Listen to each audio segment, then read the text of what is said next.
Hi folks, Spy here. This is going to be a slightly different video than most of my other videos. Recently my girlfriend and I got into chickens and ended up building this chicken coop. So this video is for people who are looking around on YouTube for some ideas on what they might build if they're interested in building a chicken coop or interested in having chickens at all.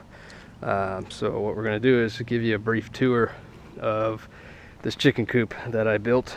It took me about a week and a half, working mostly full days, and it cost me approximately $350. I saved some money on a lot of the wood. I had some really nice sandalwood 3/4 inch plywood left over, so I used a lot of that for these white trim pieces you see, and also for the hen house. The coop itself is 5 by 8 feet. It's not a very big coop, but we're not going to have more than 4 chickens, maybe 5 chickens, so it's plenty big enough for that. 6 feet tall, so it's big enough for me and my girlfriend to walk in and get the chickens. Go ahead and give you a tour of the inside. All of these hardware cloth windows are secured in place using these strips of plywood that I cut. The hardware cloth is staple gunned to the inside of these plywood, one of the plywood strips, and then this outer one is screwed into the other one, so it's very snug, very secure in there. We got a camming window lock here. It's just a simple lock you can buy at Ace or Home Depot, but what it does is it pulls the door into the frame so it gets a nice seal. All you got to do is open this lock and you can pop the door open. I put a little cabinet lock here just to keep the bottom of the door in. I figured if raccoons or coyotes want to come in here and pull the door, it's harder for them to pull it out of that slot. I also made sure that the door is pretty snug, so there's not a lot of room for animals to get their claws in here when it's closed. We do have a lot of bobcats and coyotes and raccoons, skunks, kinds of animals that would eat chickens, so made this thing fairly secure. So here we are inside. Normally I hang the food from those hooks. There's one hiding in there somewhere. So the food sits here, it's elevated off the ground, it gets less dirt in it that way. I made this pretty simple ramp here. And then one more thing I should mention from the outside is I have this door here on the hen house. As you can see, I pull up on this string right here, and that opens this door, so I can close it if it's cold, or if I want to keep them inside to clean the rest of this out. I can put them in there and then close the door just like that. When you want it to be open, just bring it down here to this nifty device. So I have the string for the door pulley running through that little eye bolt there, and what that ensures is that I always pull from the same angle. One of the issues with this little pulley is that the string can pop off the wheel and end up in the side, and then it doesn't open. Here's the inside of the hen house. As you can see, this is the track for that door. I put some coconut oil and wax on here just so it operates a little more smoothly. This is mostly pine shavings. I have some eucalyptus shavings that I got from a firewood operation that I work at. This is just some eucalyptus that came out of cutting rounds. So that's the bedding. These are the nesting boxes back here. This is a roost that I'm gonna put up. It's not finished yet, but that's gonna go up here so they can roost at night. I've got some ventilation here, a little bit on the other side, and then there in the back there's about a 2-inch gap that'll allow some wind to come in here, a light breeze. It does get really hot where we are in the summer, and then this also goes into the hen house, but this is inside the coop, so I don't have to worry about rats or other animals trying to get in there.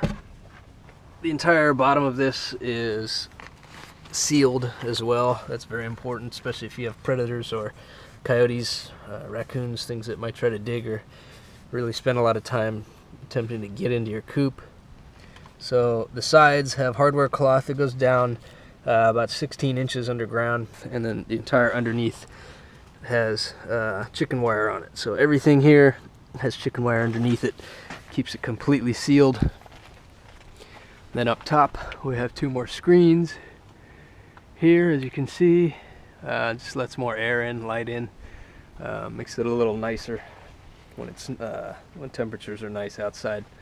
So that's that. So pretty much the entire frame is 2x4, and I cut all those. I dado notched them so that everything would be really snug, fit together. All the vertical pieces dado notch into the top pieces, and the side pieces on the top also dado into the frame. So everything is really tight, really snug.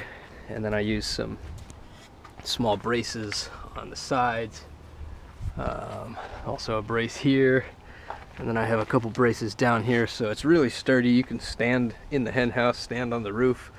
It is a bit overkill, but I had the wood, I had a lot of the wood, and I just wanted to make it nice and sturdy. It's also easier to put the roof on and work up higher if you can actually stand or sit on the coop itself. So here's the roof again. It is just screwed down to 2 sheets of plywood, and they make these nice notched pieces of wood that match the undulation in the metal. So I put those underneath, screwed it all in. Pretty low profile as far as how it's secured. It has rained a couple times since I built this. It's been completely dry inside. The only part that gets wet is up there at the front where the screen ceiling is, but all of this stays nice and dry. That'll let the chickens come down, get feed, roll around in the dust, in the dirt.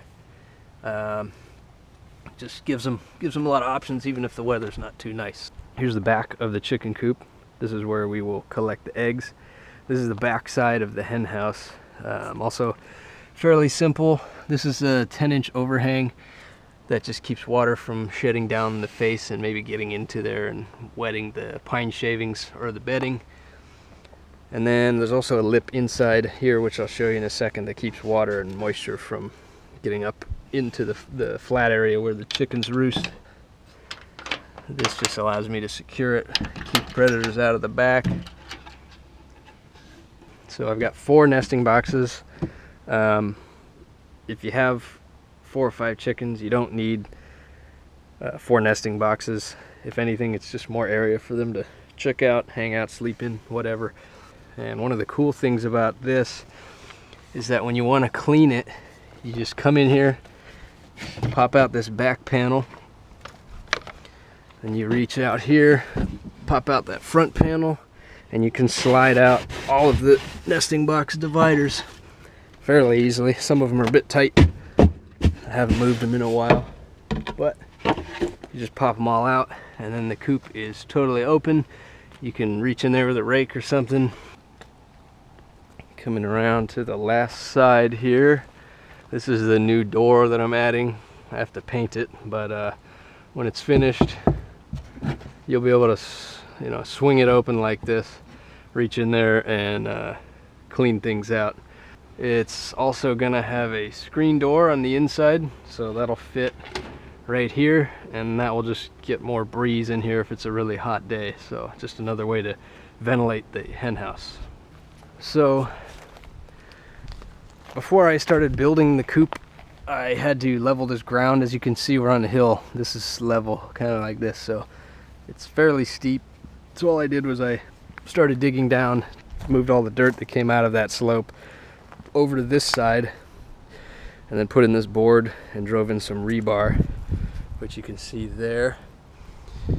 And that just holds up all the soil. And then I watered it and tamped it down, watered it, tamped it down, and then laid out the frame here. The frame was down, I leveled it, squared it, spent a lot of time doing that just so everything else was easier. There is the new chicken coop. As always, please subscribe, leave any questions or comments, criticism you have, and thanks for watching.